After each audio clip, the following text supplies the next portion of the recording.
So let's address these quality problems in the new Toyota Tacoma. You know, I had a comment the other day, and I've had a few people alluding to the new Tacoma, the 2024 Tacoma, having quality problems.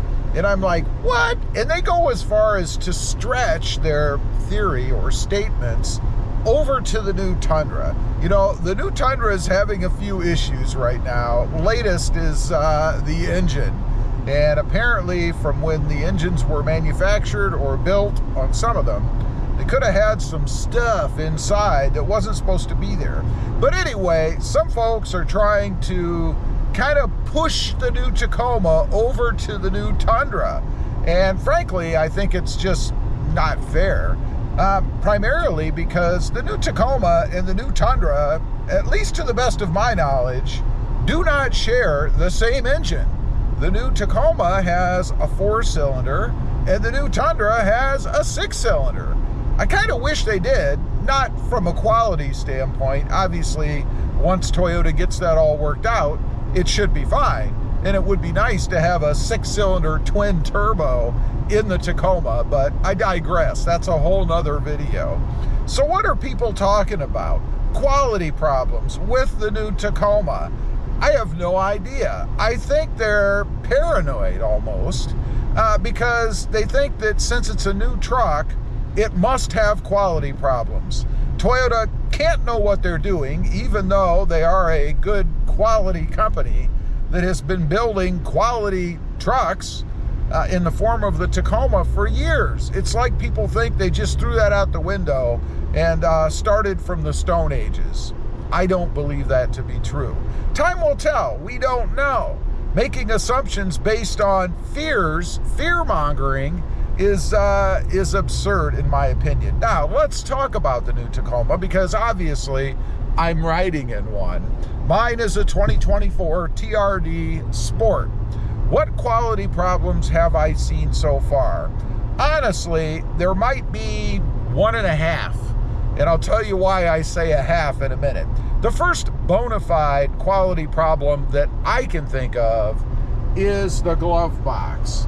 The gapping across the top, and more technically, I guess, is that little push-in kind of holder point, or they have two of them actually, that Toyota included. It's to kind of damper, I guess, the box, the lid, when you're moving so that it doesn't rattle or make noises. Toyota failed there. The problem is the springs that are in those two little nubs they put in there, one on each side, are not firm enough, are not strong enough. There's too much play in them, and they allowed the lid or the cover of the glove box to move back and forth. That created both a larger gap as well as more noise when you're driving around, right? Because it would flex a lot. So what I did, and there's a video on it, I've talked about it before, we're not going to go in depth on it or anything, but what I did is just put a couple of those little cabinet buffer things, you know, those little rubber round things you stick on your kitchen cabinet between the door and the frame, just so that when you shut the door, it doesn't slam against the wood, right? That's all I did. A pretty simple, minor fix. Should you have to do that? Absolutely not. Is it a major thing? Oh, come on. It is not a major thing.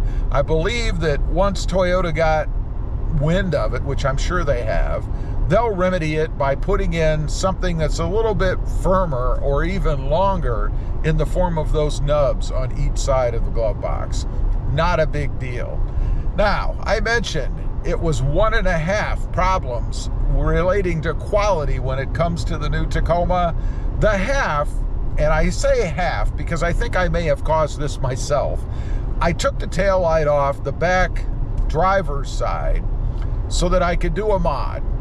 I wanted to connect up something to that, and in doing so, I think I scraped the inside edge of the framework around that taillight with the edge of the taillight and kind of pulled off a little bit of paint. Now, I say a little bit of paint, you really have to look to see it. Most people, I would say everybody, probably would not even notice anything. But nonetheless, I noticed there was a little spot of paint where you could see primer. In other words, it looked like the paint was kind of either rubbed off or did not cover right in that area. Now, I take half the responsibility for this because, of course, I pulled off the tail light, and I can't say 100% that I didn't cause this. Now, the half goes to maybe the quality of paint, assuming Toyota didn't cause it at all, but the quality of paint that's around that taillight area, that it's thin enough that I would have been able to do that by simply rubbing the edge, and it is a sharper edge, I guess, on the taillight, but rubbing that against the paint. I do not think that what I did should have pulled off any paint at all. And when you look at it, it's not like it's a chip or anything. It looks like it's more of a rub. And you would have to really rub hard to rub through the clear coat and then through the paint to get down to the primered finish. So I'll take half the responsibility for it. Toyota is going to get the other half. Now, any other quality problems with this truck? I haven't found anything. Yeah, there are some surfaces and things that move. People have talked about the door handle area moving around. People have talked about gaps and things. Everything, in my opinion, from looking at this truck is in spec. There, of course, are tolerances, right? I mean, door handles are going to move. They moved in the third generation. Gaps are going to be plus or minus some degree on every one that you look at. Now, if you look at a gap and it's a 1/4 inch, 1/2 inch bigger on one side than the other, well, then obviously that would be a quality problem. I have not found any issues like that. Somebody commented recently about the cap on the bed back there, you know, that runs right across the top, that is really loose and that it's very easy to pull off. Well, my question would be, why are you pulling it off? And how much force is too easy?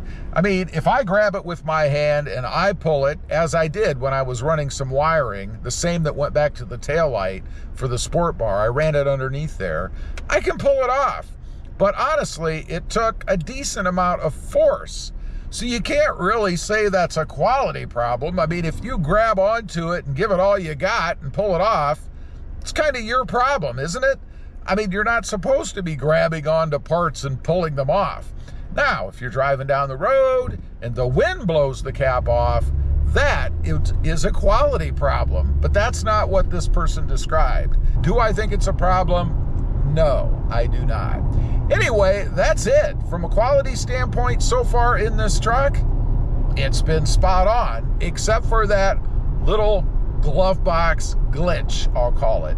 Poor engineering, actually, is what I think it is, but it's not a major problem. Leave a comment, let me know, and be honest.